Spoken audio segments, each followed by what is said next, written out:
Tens of millions of Americans hoping to get their student loans canceled were handed a painful defeat on Friday as the U.S. Supreme Court ruled in another 6-3 decision to block President Joe Biden's plan to forgive $430 billion in student debt.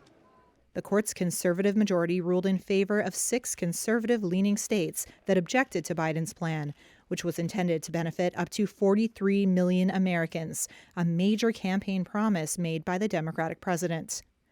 Biden called the court's decision disappointing and wrong and said he would work to find other ways to provide relief to American families. On Friday, students and advocates rallied outside the Supreme Court, demanding the president act quickly. Here's Wisdom Cole from the NAACP. To President Biden, failure is not an option, and we are going to do everything within our power to ensure that we commit to canceling student debt. You have the power to do it. You have the legal authority.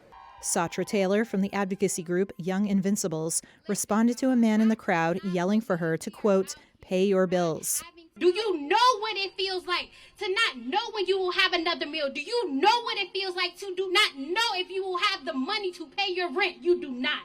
So don't sit here and tell us to pay your bills. I need money to pay my bills. The privilege it is for you to be here to yell at us.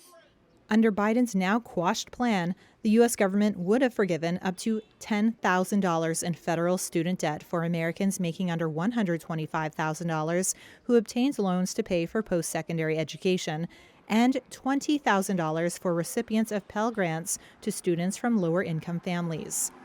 Economists expect restarted payments to put a dent on consumer spending in an already slowing economy.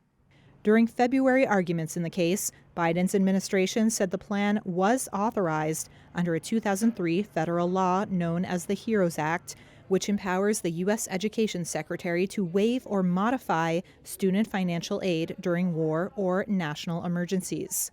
Conservative Chief Justice John Roberts, who wrote the ruling, derided the Biden administration's argument that the loan forgiveness program was merely a modification. The court's 3 liberals dissented, with Justice Elena Kagan arguing that the Education Secretary has broad authority to relieve a national emergency's effect on borrowers' ability to repay their student loans.